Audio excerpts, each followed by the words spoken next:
Hello everyone, this is going to be a compilation of all my different areas I want to compartmentalize for the Cleantech Open Business Clinic and my final review. I, I think I've done enough of these, and I think this final part will give you whatever you need to decide if this is right for you or what to look for. And I'm hoping to give you some hints on what I thought would be a better way to do things than maybe I've done them, or perhaps even better than the Cleantech Open has done, or whether I feel resources, could be equal in other parts. Um, Again, if you have any questions, send them. I'll answer it best as I can. And I hope this helps anyone. Again, I can't tell you if this is something you should do, and I wouldn't want to. I'm not in your shoes. But I think it's important that, there be a honest critique of my experience. So, good or bad, here it comes. Okay, let's talk about the business clinics, at least the structure and what I got out of it. I went remotely. The business clinics are actually held at the University of Phoenix Stronghold or something like that, over in Denver, Colorado.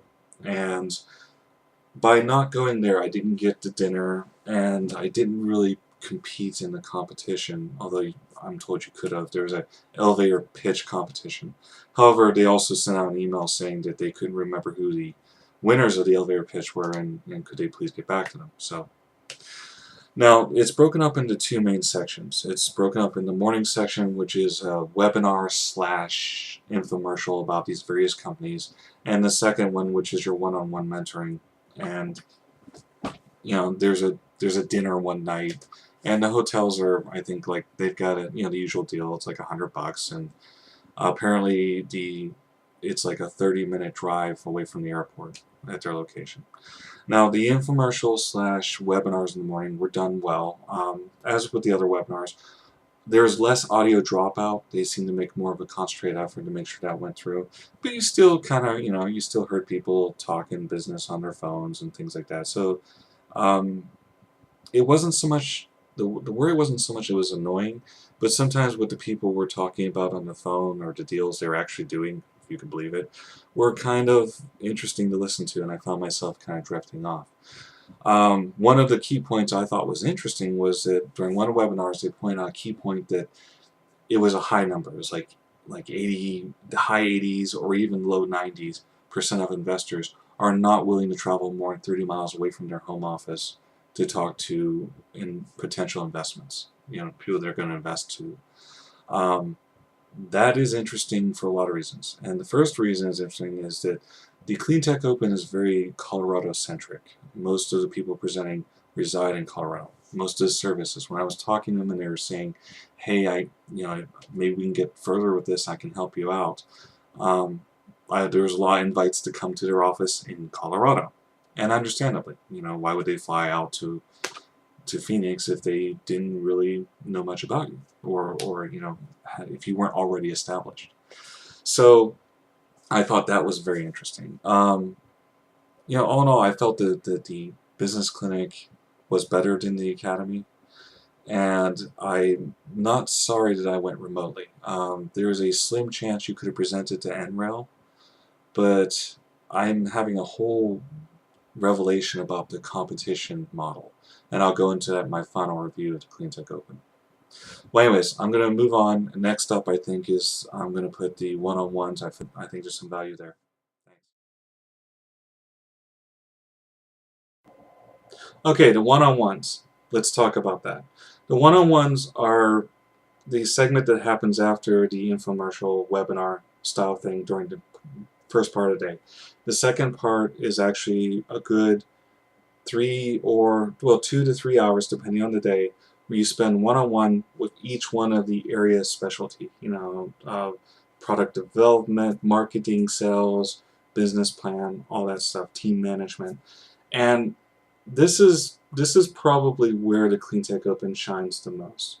I felt that the feedback, the honest, very honest feeling feedback from these individuals, and the advice and the help was stuff that I certainly will take with me. I think that this is stuff that I am applying as we speak, or at least I'm trying to convey to the rest of my team members that we should apply these philosophies, these changes in direction.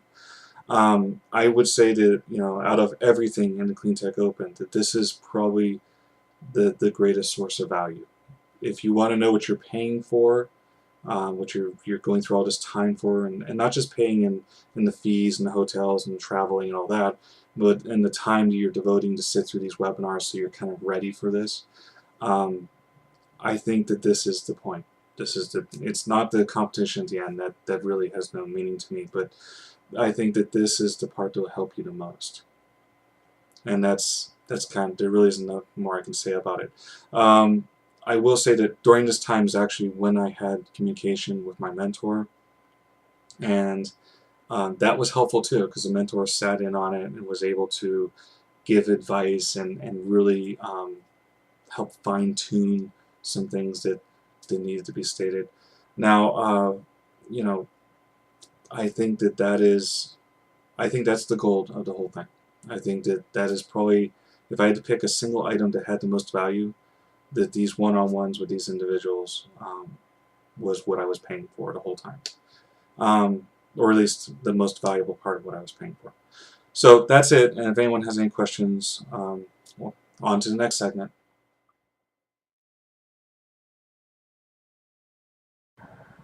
General mentors. Okay, my advice is that your general mentor, and this is actually recommended by CTO anyways, is that it be someone local. And there's a lot of reasons for this. They understand the climate you're existing in, they're close by, you can have lunch with them, you can see them face to face. There's a lot more tangibility in getting a general mentor than a remote.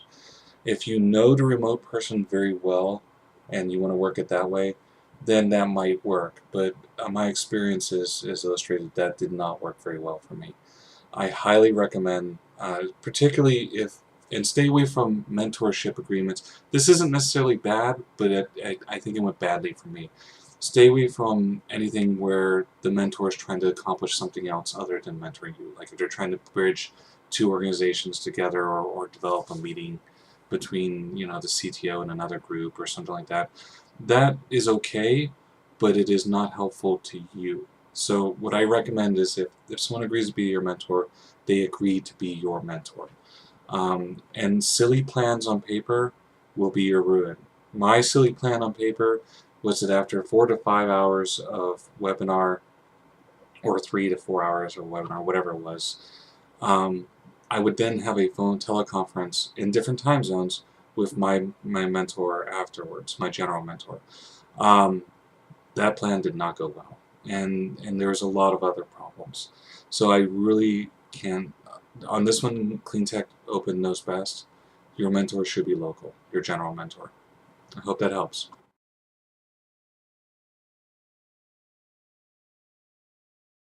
Specialty mentors. Okay, specialty mentor is someone who is very skilled in an area that is probably more in line with what you're trying to do. Now, if you've got a certain technology that you're getting into, then I want to work in the area of, my technology cleans up with algae, or I work in electric cars, or I need to know how to market this, so I want to talk to a marketing special mentor. In my case, it was working with investors better. So I wanted to talk to an investor mentor to figure out how I can better package what I need to get money from these people so they can invest, I can make money, they can make money, my company can succeed. Here's how it went. I originally communicated with the local office here in Phoenix, the person that actually recruited me to the CleanTech Open. They said, okay, will you communicate with your general mentor, and they'll bridge you with this person who will then find you a specialty mentor. I did that, and my general mentors did not respond to my emails. Alright, so then I went ahead and communicated to this third party who's supposedly higher up, and that person did not respond.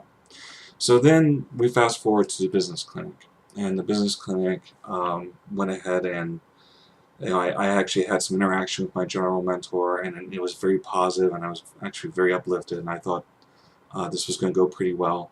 And they found out that my primary need was the investor mentor, and that was the only specialty mentor I've been asking for. So they said they're going to take care of that, and they're going to look into it and see what they can do. I haven't heard anything, and that was I think August 13th or something like that. So anyways, then on one of the webinars, they said, oh, by the way, if you're looking for a specialty mentor, this is where you go. And they point out on the original website where to go. Now, this did two things. It told me two things. It told me, one, other people were probably having similar difficulties, so maybe I'm not alone in the boat, right? And the second thing is, now you have permission to directly communicate with these people. Whether or not that needed to be granted earlier, who knows? So I communicated to the specialty mentor. In Arizona, there's only one and listed, and that person resides in Tucson. At least it's only a 2-hour drive. I sent an initial email with my, who I was, what I was from, and a sample of my elevator speech. Told him what I'm looking for, which is, I'm looking for these connections, for in mentoring and investing and finding investors. He responded back with, hey, how you doing? By the way, how'd you get my number? And was it through the Clean Tech Open? What? So I responded back, yes, it was through the Clean Tech Open, and that is the last I heard of it. And it's been, I don't know, a week and a half, something like that.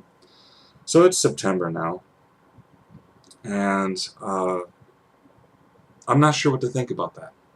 I realize these people are busy, and I'm starting to wonder if, I'm starting to wonder. So anyways, that was my experience. I don't want to put a slant on one way or the other, but on specialty mentors, if I was going to pass any advice on to you, I would say you probably need to take the initiative and seek out your own as soon as possible.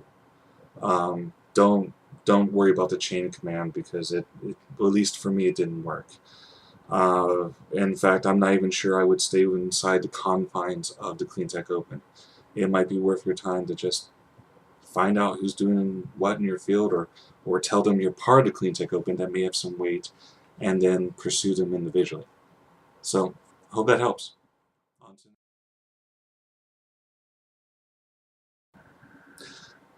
Here's the final review of the Clean Tech Open from me and my experiences and what I think. This is meant to help you people decide what works best for you, because we're all in this together. I'm not out to cast a don't or a do.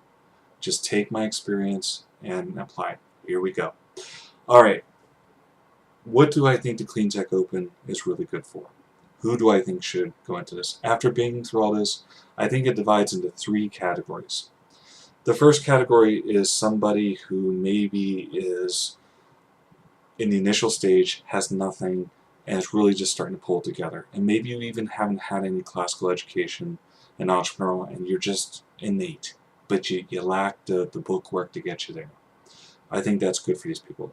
If your needs are $20,000 to get started, this is going to work for you. Don't worry about originally it was $1 million, then it was $250,000. You need to understand this was kind of loosely explained to me, and then as you get involved in it, the prizes become, a lot of them are in kind. So don't be thinking about a big check at the end. Remember, the prizes are divided up among in-kind services, which are still useful, and some cash. And if that price range fits into what you need, and anything else that I've talked about is what you need, then that's good for you. And I think those people need to be thinking about something like this. The other side is these people. These people are companies that are established. They don't need the Clean Tech Open. It's a feather in their cap, and then they're looking for connections. They are saying, I'm already making income. I'm already selling product. I'm already providing services, and I can float on my own whether the Clean Tech exists or not. I just want to amplify. I want to put a crown jewel in my bonnet or my hat, feather, whatever the term is, and that's the way you want to go. And you're like, yeah, I can do this. Those people need to consider something like this, and they've got the time to devote. Or they don't even need the time. They're already ready to present. The other people, the ones in the center, this is where I think you need to be more careful. This is a company that is maybe within 6 months of going launch. And that means that your heavy capital usage, your heavy time usage, you want to put your stuff on the map, whether it's a service, an actual product, both, what have you. You people need to be very careful by entering with this. it is a long 3 months, and it is a lot of resources, both time, money, travel, when things don't work. There's a lot of headaches, there's a lot of communicating to people that may or may not get back to you. You need to be very careful about entering into something like this. Now, let me take this a little further.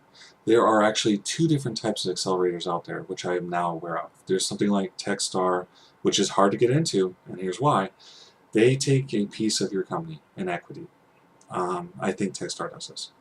And then they say, you're going to bust your balls because I've got equity involved in you, and I'm going to work you into the ground. But this is good. This is good stuff. And you are going to be, dedicated. Again, I'm not sure that would work for the group I said that this is kind of iffy for also. But they're going to get, actually I think it would, to be honest. But, they take a slice of your company, and so they've got a really good reason for you to be successful. The competition model needs warm bodies. It's a very different animal. They want you to be successful. I honestly believe that these people want you to be successful. However, they also want you to be involved. They want warm bodies. They want you to be present because they're presenting to donors as well. This is observed. This is just what I've seen. That doesn't mean it's bad. It doesn't mean it's a good idea. I mean, out of the 3 groups I listed, 2 of them should be going into this thing. So keep that in mind. You have to take everything on a business mentality look at, plus and minuses. The lifeblood of your company depends on your decisions. So that's how I feel about this. I think that and everybody's going to ask me this, so I might as well answer it. Would I go into the Cleantech Open again? If I was an established company, maybe. Would I, if I was already rolling and pulling income, yeah, I'd throw my hat in the ring. Would I do a competition accelerator again of any type?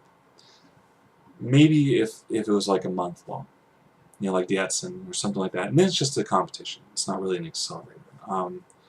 I'm dubious about using the term accelerator in this respect also. I mean, I think if you're in the first group, this accelerator will do wonders for you.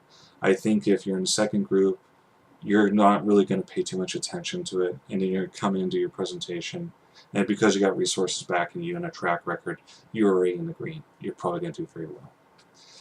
If you're in the middle section, I don't know if the competition accelerator is really a good idea. So that's what I think. I could babble on about this, but I don't think I need to. I've been through enough of this. I hope this helps anyone. And like I said, I'm not here to tell you whether you should enter or shouldn't enter. I just think having a sneak preview will help you make the best business decision for your company. And good company decisions are good for everyone. They're good for the companies they help. They're good for the companies they buy crap from. They're good for the competition. More successful companies or easily successful companies into any type of accelerator competition is good for them. I don't really prescribe to the warm body philosophy, which is kind of what I'm seeing here. That is a for-profit kind of university model type thing. But at the same time, it's not a competition unless you got lots of people in there. And I also, but here's this is important. The for-profit warm body model does not discriminate as much as the other model, where we're going to take a slice of your company and you're going to work your ass in the ground, and we're going to help you with every ounce of what we got. But at the same note, we're getting money back from your company. We're getting equity, so there's more motivation there. So those guys discriminate. Techstar is really hard to get into. The Cleantech Open probably not as hard to get into. That's my feelings. I hope that helps anyone. I hope this whole thing helps you make an informed decision. And no matter what you do, I wish you guys luck, man. It's a hard world out there.